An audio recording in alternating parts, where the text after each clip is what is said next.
And welcome back to another episode of Football Daily. बहुत सही है भाई, नेमार तो बहुत सही है भाई। नेमार ने तो जाती कह दिया कि मुंह में मुद्दुआ, लेकिन सबसे बढ़िया चीज़ मेरे को देखिए आज के एपिसोड में होने वाली है वो है यहाँ पर जेडन सैंचो की कहानी से। लेकिन स्टार्टिंग में क्रोनोलॉजी के हिसाब से चलेंगे। सबसे पहले बात करते हैं यहाँ पर जेडन सैंचो की। जेडन सैंचो ने मजे दिला रखे हैं। देखो यहाँ पर कहानी ये हुई है कि इस समय हाल ही में फेब्रिजियो रोमेनो ने काफी पॉडकास्ट पे इस पूरे सिचुएशन को यहाँ पर क्लियर आउट कर दिया कि देखो मामला अभी है किधर। और मैं तुमको यहाँ पर स्टेप बाय स्टेप यहाँ पर पूरा कहानी को समराइज कर देता हूँ।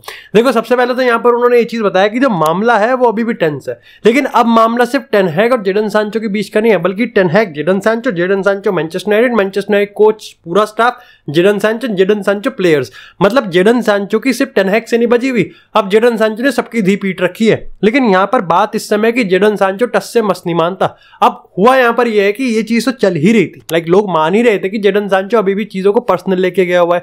ऐसे में यहाँ पर मैनचेस्टर यूनाइटेड का फैन बेस दो चीजों से खिस गया हुआ है। पहली चीज तो ये कि जो ओरिजिनल मुद्दा था उस पर अभी नहीं हुआ कि कौन सही है कौन गलत है। अच्छा, उसमें से एंटनी ने जो यहाँ पर ये जो तड़का सा मारा है, उसके बाद जो यूनाइटेड फैन बेस और यूनाइटेड को सफर करना पड़ रहा है, वहां पर लोग ये कह रहे हैं कि इनकी लड़ाई क्या इतनी इंपॉर्टेंट हो गई कि दोनों में से, खैर ऑफ कोर्स टेन हैग तो यार मैनेजर है तो वो नहीं करेगा, लेकिन क्या प्लेयर यहां पर अपनी तरफ से कॉम्प्रोमाइज नहीं कर सकता? भाई एक बार को तुम इस चीज को सोचो कि जेडन सैंचो के पास कितना बड़ा कितनी बड़ी अपॉर्चुनिटी है यहां पर अपने आप को रिडीम करने का। अब तुम इसको एक बार को हटा दो कि एंटनी वाला मुद्दा नहीं है, सिर्फ जेडन सैंचो वाला मुद्दा है। ऐसे में यहाँ पर लड़ाई होती तो उसमें यह था कि भाई कौन सही है कौन गलत है। ठीक है भाई, काफी लोग जेडन सैंचो की तरफ हो सकते हैं तो काफी लोग यहाँ पर टेन हैग की तरफ हो सकते हैं, काफी लोग यहाँ पर जेडन सैंचो की प्रोफाइल या फिर उसके लिए एक सॉफ्ट स्पॉट रख सकते हैं, तो काफी लोग उसके एटीट्यूड को और उसके चीजों को करने के तरीकों को क्रिटिसाइज कर सकते हैं। अब इस मामले में यहाँ पर एंटनी और उसका डोमेस्टिक वायलेंस को घुसेड़ दो। अब यहाँ पर प्रॉब्लम यह है कि तुम सोचो एक बार, जब यूनाइटेड को सबसे ज्यादा जरूरत है, जब यूनाइटेड फैन बेस को एक मसीहा की जरूरत है उस राइट विंग वाली पोजीशन पे, ऐसे में जेडन सैंचो को सॉरी बोल दे तो ये मायने रखेगा ही नहीं कि एक्चुअली में उसकी गलती कितनी थी और यहां पर उसने कितना बड़ा बखेड़ा खड़ा करा। और उसके ऊपर से काफी लोग ये मान के चलेंगे कि जेडन सैंचो ने यूनाइटेड फैन बेस के लिए और यूनाइटेड को एक तरीके से अपना सैक्रिफाइस किया है कि अपनी चीजों को साइड में रख के उसने कलेक्टिव ऑब्जेक्टिव को, जो वो कह रहा है कि वो यूनाइटेड की जर्सी को पहनने में प्राउड फील करता है, उसको सबसे ऊपर रखा हुआ है। और इसमें मान के चलो कि उसने परफॉर्मेंस बढ़िया दे दी तो भूल जाएंगे सबकी कौन टेन हैग था, कौन यहाँ पर सही था और कौन गलत था। सबके सब जेडन सैंचो की तरफ हो जाएंगे। अपने आप को रिडीम करने का इससे प्यारा मौका और क्या हो सकता है।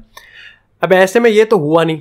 भाई साहब 3 बजे तक फीफा खेल रहे थे। भाई मैं 2:30 बजे बंद करके सो जाता हूँ, लेकिन वो फिर भी फीफा खेल रहा था। इज्जत हो तो और लाइफ हो तो ऐसी, नहीं तो जी तो आंद्रे तलिस्का भी रहा है। लेकिन यहाँ पर इंपॉर्टेंट ये चीज है कि भाई जो बंदा 350 रुपए कह रहा हूँ, 350 के यहाँ पर वीक कमा रहा है हर हफ्ते का, जिसको कोई रिपोर्ट नहीं करना, कोई मतलब नहीं है, वो यहाँ पर रात के 3 बजे तक फीफा खेल रहा है, फिर सुबह यहाँ पर ट्रेनिंग में लेट अपने आप को रिपोर्ट करता है। ऐसे में वो क्या एक्सपेक्ट करता है यूनाइटेड के फैन बेस से और यूनाइटेड से? वो अपने आप को कैसे प्रूव करता है? किलियन एम्बापे की बात करें, किलियन एम्बापे को जब पीएसजी ने बाहर किया था, उसने अपने एक्शंस की वजह से और अपने जो कामनेस उसने अपनी पर्सनालिटी में रखी थी उसकी वजह से यहाँ पर उसको कोई गाली भी नहीं दे पा रहा था। जेडन सैंचो किस तरीके से अपने आप को सही प्रूव करता है, इसको तो पियर्स मॉर्गन इंटरव्यू में भी नहीं बुलाएगा भाई। लेकिन यहां पर मामला तो यही है कि फेब्रिजियो रोमेनो ने इस चीज को कंफर्म किया है कि ट्रांसफर तो है ऑन द कार्ड्स। सऊदी थोड़ा इंटरेस्टेड है, लेकिन ऐसा कुछ खास इंटरेस्टेड नहीं है। लेकिन एक बंदा इंटरेस्टेड है जो कि ऑफ कोर्स यूनाइटेड में कंट्रोवर्सीज उसका काफी अच्छा लेना देना है, और वो है यहाँ पर जोजे मोरिनो को जेडन सैंचो चाहिए ही चाहिए रोमा में, और जनवरी में एक ट्रांसफर डील हो भी सकती है। इसमें इंपॉर्टेंट चीज वही है कि भैया देखो, पहली बात तो 3 बजे तक फीफा नहीं खेलने देगा वो, है ना, उसके भले ही वो बेड पे आके सो जाएगा तेरे, लेकिन वो खेलने नहीं देगा। और दूसरी चीज़ है जो इंपॉर्टेंट है और जो इस बात पूरे स्टेटमेंट में सच है एकमात्र, वो है सैलरी। 350 के सैलरी नहीं दे पाएगी रोमा, इंटरेस्टेड भी नहीं है। जेडन सैंचो है, किलियन एम्बापे भी नहीं है, 350 तो नहीं दे पाएगी। तो यूनाइटेड क्या पता लोन पे हो जाए डील, वही जाओ फिलिक्स वाला। यही है, आज के बड़े क्लब ऐसे ही में फंसेंगे, इनके ऐसी पिछवाड़े पे चांटा लगना चाहिए। ये ऐसे जो मुंह मांगी रकम देते हैं ना प्लेयर्स को, इसका यही हिसाब है। खैर इसी के साथ यार बात करते हैं एक और कंट्रोवर्सी की। अब हुआ यहाँ पर यह है कि अल सैक्सी हिलाल की अगर हम बात करें तो भाई नेमार अभी हाल ही में यहाँ पर जो उनका निरंजन के साथ एक मैच हुआ था यहाँ पर AFC चैंपियंस लीग में, तो निरंजन के साथ मैच होने के बाद यहाँ पर जब ड्रेसिंग रूम में एक बवाल हो गया, सर एलेक्स फर्गसन और यहाँ पर डेविड बेकहम टाइप। मामला इतना बढ़ चुका था कि फिजिकल ऑल्टरकेशन भी हो सकता था, मतलब मुक्केबाजी भी हो सकती थी, लेकिन बच गए। और अल्टीमेटली यहाँ पर नेमार को उसके बैड बिहेवियर, एटीट्यूड और ऑफ द पिच और ऑन द पिच दोनों ही कंबाइंड तरीके से यहाँ पर कोच ने क्रिटिसाइज किया और सबके सामने किया। इस मामले में नेमार ने इस क्रिटिसिज्म को अच्छे से एक्सेप्ट भी नहीं करा, और साथ ही यहाँ पर भाई वो तो चले गए प्रिंसिपल के पास, वो चले गए यहाँ पर माई बाप के पास, और उन्होंने यहाँ पर बॉस से कहा कि भाई आप इसको सैक करो। और ये ऑफ कोर्स यार देखो, नेमार की प्लेयर पावर बिल्कुल उसके सामने मतलब कुछ भी नहीं है यार वो कोच। अब कोच सही हो या गलत हो, इसमें तुम नेमार के साथ हो या नेमार, लेकिन ये तो कंफर्म है कि ये जो सऊदी का मॉडल है, इसमें जो बड़े सुपरस्टार प्लेयर आ रहे हैं इनके हिसाब से चलेगी टीम, ना कि मैनेजर्स के हिसाब से। अब यहाँ पर एक बात और आगे कदम की हुई है कि यहाँ पर नेमार को जो नया मैनेजर चाहिए वो टीटे है। ऐसे में ऑलरेडी यहाँ पर फाउंडेशन बिठाया गया है और यहाँ पर बता दिया गया है कोच को कि भैया तुम हो सकते हो सैक। अब ये तुम कह सकते हो कि अनजस्टिफाइड है और यहाँ पर अनफेयर है, लेकिन इसी मॉडल की तरफ जा रहा है। ऑफ कोर्स यहाँ पर तुमको लगता है कि नेमार का पीआर यहाँ पर कुछ होने देगा उस लाइक नेमार को, और नेमार के पीआर के सामने उस कोच का कोई पीआर बचा है? तो ये इस समय सिचुएशन चल रही है। और ऑलरेडी काफी लोग यहाँ पर जो नेमार को क्रिटिसाइज कर रहे हैं वो ये कह रहे हैं कि भाई देखो यहाँ पर नेमार ऑलरेडी ड्रेसिंग रूम में टेंशन बन गया, और काफी लोग यहाँ पर इस चीज का इंसिडेंट ये भी ले रहे हैं कि अच्छा हुआ बार्सिलोना नेमार को लेके नहीं आई, क्योंकि ये चीज बार्सिलोना में होती तो खत्म ही था, तो मामला सारा निपट जाता। तो और जो लोग नेमार को सपोर्ट करते हैं वो ये चीज़ कह रहे हैं कि अभी भाई पूरी सिचुएशन सामने नहीं आई है, पूरी स्टोरी सामने नहीं निकल के आई है, और यहाँ पर हमको और वेट करना पड़ेगा। मैंने जो रिपोर्ट्स पढ़ी है भाई वो फुटबॉल 365 से पढ़ी है, गोल से पढ़ी है, यहाँ पर अल जजीरा टाइम से पढ़ी है, और यहाँ पर एक और है सऊदी गजेट से पढ़ी है। ये भाई 5 आर्टिकल्स हैं, यहाँ से मैंने पढ़ा है, आप भी डेफिनेटली जाके पढ़ सकते हो। लेकिन इसी के साथ यार बात करते हैं अब थोड़ी सी यहाँ पर बार्सिलोना से।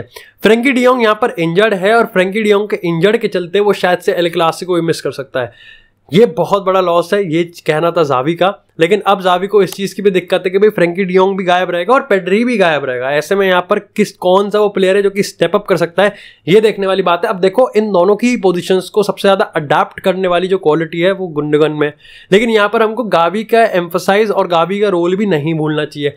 लेकिन मेरे को यहाँ पर लगता है कि इवन पेड्री और फ्रैंकी डियोंग का जो लॉस है वो इतना ज्यादा बड़ा है किसी भी टीम में। तुम सोचो किसी भी टीम में 2 ऐसे प्लेयर इंजर्ड है, फ्रैंकी डियोंग और पेड्री। बट मेरे यहाँ पर 2 अजम्पशंस है। पहला अजम्पशन ये है कि बारसा का फिर भी जो मिडफील्ड का स्टैग है वो अच्छा है, अपने अपने मोमेंटम में है और वो कैरी फॉरवर्ड कर सकता है। दूसरी चीज ये है कि मेरे को नहीं लगता कि बार्सिलोना का जो अभी कलेक्टिव मोमेंटम चल रहा है, चाहे लीग की बात करें चाहे यहाँ पर कॉम्पिटिशन की बात करें, उसमें इन दोनों की कमी की वजह से रुकाव आने वाला है। हाउएवर यहां पर बारसा किस तरीके से लीड करेगी अब यहाँ पर विदाउट फ्रैंकी डियोंग, ये भी बड़ा इंपॉर्टेंट है। और अब आई थिंक लोगों को पता भी चल जाएगा कि फ्रैंकी डियोंग का इंपॉर्टेंस कितना बड़ा है। अच्छा लगता है कि फ्रैंकी डियोंग, पता है वही वाला है कि de Jong could be the player जिसको मैं सबसे ज्यादा रिस्पेक्ट करता हूं आउट ऑफ दिस टीम, सबसे ज्यादा रिस्पेक्ट करता हूं। और कह सकते हो कि वो जो कंट्रोवर्सी हुई थी उसकी वजह से भी यहाँ पर थोड़ा सा आ ही जाता है सॉफ्ट स्पॉट। इसी के साथ बात करते हैं, अब थोड़े से अपने गिरेबान में झांक लेते हैं। रियल मैड्रिड की अगर बात करें, ये पीआर मतलब ये मजाक है। मतलब मैं पूरी रिपोर्ट नहीं पढ़ी, क्योंकि जो मेरा मैसेज है, जो मेरा बात इस पूरे टॉपिक पे बात करने का जो मेरा मतलब है, वो उस पूरी रिपोर्ट में कुछ भी लिखा हो उस डिटेल से कोई इफेक्ट नहीं होगा। मैं बस ये बताया था कि टाइटल क्या था। एल चिरिंगिटो की रिपोर्ट आई थी और उन्होंने कहा था कि भाई यहाँ पर रियल मैड्रिड खुश नहीं है, और रियल मैड्रिड को अब डाउट है कि ये जो हमारा करंट लालीगा का स्क्वाड है, मतलब ये जो करंट हमारा रियल मैड्रिड का स्क्वाड है, ये लालीगा में और चैंपियंस लीग में कितनी आगे तक जा सकता है, कितनी आगे तक जा सकता है। तुम्हें डाउट है? अब तुमने ही तो बनाई है भाई। एम्बापे नहीं आया, ठीक, एम्बापे के अलावा कोई और नहीं आया, ये भी तुम्हारा डिसीजन था। जोजेलू नहीं आया, ये जोजेलू को लेके आना ये भी तुम्हारा डिसीजन था। फ्रान गार्सिया को लेके आएंगे और किसी को नहीं लेके आएंगे, ये भी तुम्हारा डिसीजन है। वास्केस को बाहर नहीं निकालेंगे, कार्वाहाल को रखेंगे और उसके बाद कोई हम रिप्लेसमेंट नहीं साइन करेंगे, ये भी तुम्हारा डिसीजन है। और अब तुम खुद ही कह रहे हो कि तुम्हें भरोसा नहीं है। ये अगर आवाज क्लब के अंदर से आएगी तो तुम क्या मैनेजर को यहाँ पर लाइक आश्वासन दे रहे हो, और क्या ही तुम अपने फैन बेस को अपीज कर रहे हो या फैन बेस को, या फिर कायदे से तुम सही बताऊं तो यहाँ पर रियल मैड्रिड का बोर्ड मैनेजर को बस के अंदर फेंक रहा है, जो कि हमेशा से करता हुआ आया है। और यही चीज होने वाली है एंसेलोटी के अंदर। इसी के ठीक आधा घंटे बाद ये भी कोट निकल के आ गया कि भाई फेरेंटिनो पेरेज बहुत टाइम बाद कह चुके हैं कि क्रूस और मॉड्रिच को आप एक साथ मत खिलाओ। ये बहुत सही है। अब देखो यहाँ पर ये तो तुम भी बात कर रहे थे और हम भी बात कर रहे थे कि भाई क्रूस और मॉड्रिच को एक साथ नहीं खिलाना, ये कार्लो एंसेलोटी की गलती है। लेकिन किस तरीके से, किस बखूबी के साथ यहाँ पर रियल मैड्रिड के बोर्ड को बिल्कुल ही दरकिनार करके पूरा का पूरा कार्लो एंसेलोटी को बस के क्या यहाँ पर राजधानी एक्सप्रेस के नीचे डाल दिया। देखो ये बात तो तय है कि अगर ब्लेम कार्लो पे है तो ब्लेम तो पूरा यूनाइटेड के बोर्ड पे भी है। एम्बापे को ना लाना सबसे बड़ा सवाल नहीं है, रियल मैड्रिड की जो पूरी स्क्वाड की प्लानिंग है वो ही खराब थी। आप किस तरीके से लेके आए हो, किस तरीके से कैसे देखते हो, ये प्रॉब्लम है। और मैं तुम्हें सही बात बता दूं, रियल मैड्रिड का बोर्ड इस क्रिटिसिज्म से नहीं बच सकता। और रियल मैड्रिड का फैन बेस, आप क्रिटिसाइज करो कार्लो को, मैं भी करता हूं, तुम भी करो, प्लेयर को क्रिटिसाइज करो, लेकिन बोर्ड को मत बख्शना भाई। अंधभक्ति किसी की भी ठीक नहीं है, बेकार है। और इस चीज़ से मैं बहुत ज़्यादा डिसअपॉइंटेड हुआ कि किस तरीके से यहाँ पर अब हमको रिपोर्ट्स आते हुए मिल रही हैं। ऑफ कोर्स कार्लो एंसेलोटी को ब्लेम मिलना चाहिए, ऑफ कोर्स यहाँ पर बहुत सारे प्लेयर्स को ब्लेम मिलना चाहिए, लेकिन क्या ये सीजन ऑलरेडी जब स्टार्ट हुआ था तो हम एक सुसाइड की तरफ नहीं जा रहे थे? क्या हम ऑलरेडी अपने पैर पर कुल्हाड़ी नहीं मार चुके थे, या फिर क्या हम ऑलरेडी भगवान भरोसे नहीं थे? ऑफ कोर्स हमारे साथ यहाँ पर काफ़ी अनफॉर्चुनेट चीज़ें हुई हैं, चाहे हम ईडर मिलिटाओ की बात करें, कोर्तुआ की बात करें, फिर एक महीना विनीसियस ने बिल्कुल चने चबा दिया उसके एब्सेंस ने। लेकिन आप कार्लो को अगर कार्लो जाएगा तो कार्लो भाई सबको लेके जाएगा। और आई थिंक जिडान ने लास्ट में जाते हुए यही करा था कि भाई ना ही मेरे को सपोर्ट मिल रहा है और मेरे को क्रिटिसाइज किया जा रहा है वो अलग तरीके से, और मेरे को शायद से अंदर से ही मेरे को क्रिटिसाइज कर रहे हैं लोग, वो मेरे को बहुत चुभ रहा है। और यही चीज़ एक बार फिर से कार्लो के साथ हो रही है। Very pissed off. शू